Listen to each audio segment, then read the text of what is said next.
Fatigué ou déprimé?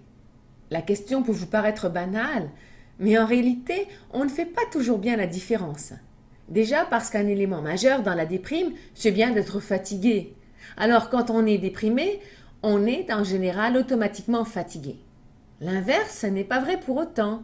Ce n'est pas parce qu'on est fatigué qu'on est déprimé. Pourtant, de nombreuses personnes vont consulter leur médecin en ayant l'impression d'être déprimées, tellement elles ressentent de fatigue. Mais il est vrai qu'à force de se sentir fatigué, on peut en venir à déprimer simplement parce qu'on n'arrive plus à fonctionner normalement à cause de cette fatigue. Il y a un moyen assez simple pourtant de faire la différence entre les deux. Cependant, quand on est fatigué, bien souvent, on n'arrive plus à faire les choses de base pour déterminer le problème plus spécifiquement. Alors comment savoir faire la différence? En allant dormir, faire une sieste, un vrai dodo en fait. Mais voyez-vous, ce n'est pas simple. Si en Chine, nombre de personnes ont intégré la sieste comme agissement normal, qu'on soit au travail ou à la maison, dans les pays occidentaux, aller dormir en pleine journée, imaginez!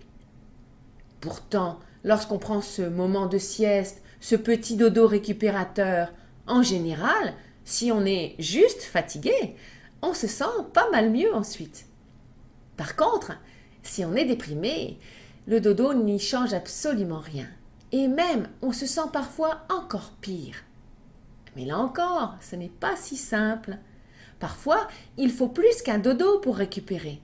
Surtout quand on a tendance à travailler énormément, sans prendre le temps de se reposer depuis bien longtemps.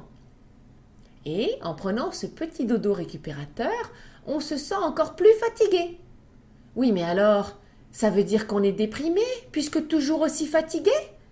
Non, pas forcément. Compliqué, n'est-ce pas? Le fait de prendre ce moment de répit indique simplement à votre corps qu'il peut vous montrer que vous avez vraiment besoin de faire une cure de sommeil.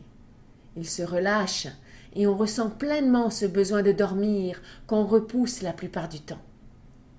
Il faut juste beaucoup dormir. Il suffirait d'aller au lit, tout simplement. Mais en général, on se force à rester debout, à faire des activités, à fonctionner, parce que c'est socialement plus acceptable.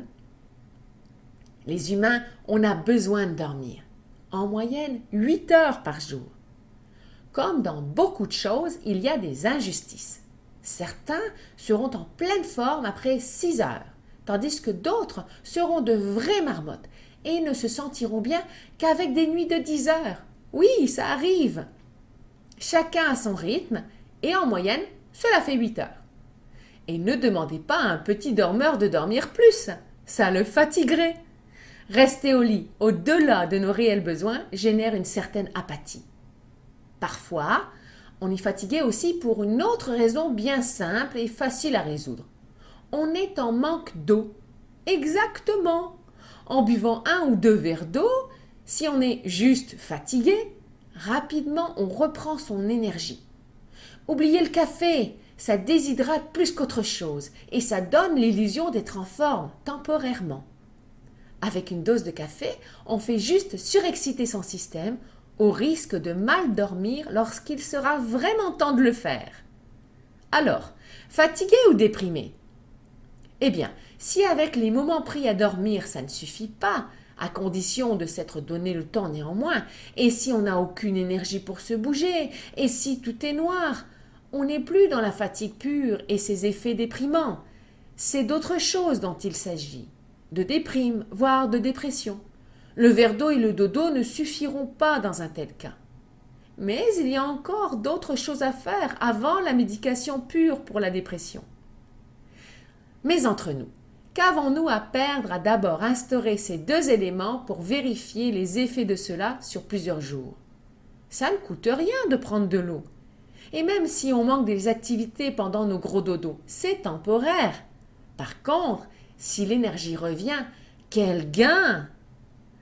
Alors, si on veut récupérer et s'assurer de ne pas être déprimé, commençons à boire de l'eau et à faire des dodos lorsque requis. Bien des choses vont mieux ensuite avec ces petites actions. Bon dodo!